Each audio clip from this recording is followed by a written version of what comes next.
Jonze Hasta PV ndakamboacta ndichitorerwa musikana naVanchoka.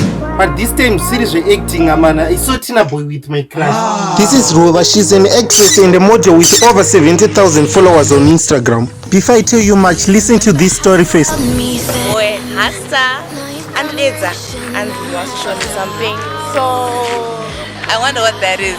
With this clip, you can tell Rova was so excited to Ndandamudzo ntine surprise. To me and Kuda. I'm a bit nervous, but I was also nervous because ndaingofunga kuti koro vakangoti present yako ndiye kushaya kana kungoti Hasta ndozvandishedzera panape ndozvandaingoti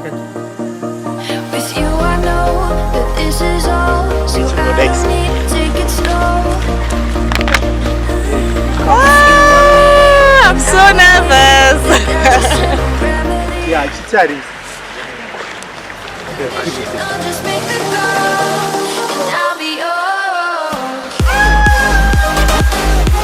Please date me for 1 hour. What? For 1 hour? Yes, for 1 hour. Okay.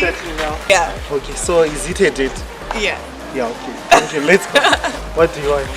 I want... Actually, data for 1 hour, it was okay for me because one, she's a model and two, she's beautiful. Yeah, apa ndakazofamba naye tichienda kuhotel. Haakutamba jokes indiri mughetto yuta namari yekuhotel. Do you remember how you held me then? Now you got me reaching out.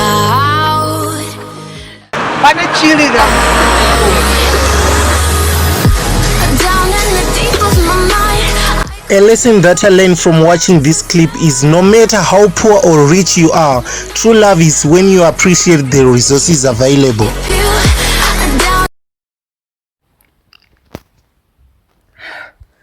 Zvema relationship tambozama mana. Ona ndati ndiri pa Instagram ndichito like angu mapicture ro. Ipo ndaona rimwe picture na TinaBoi. Saka does that mean ndatorerwa na TinaBoi musikana?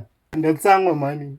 TinaBoi, if you are watching this video, ndavaudza mama. Mama ndatorerwa na TinaBoi. Hasta P. Subscribe Hasta PV on YouTube to see more videos.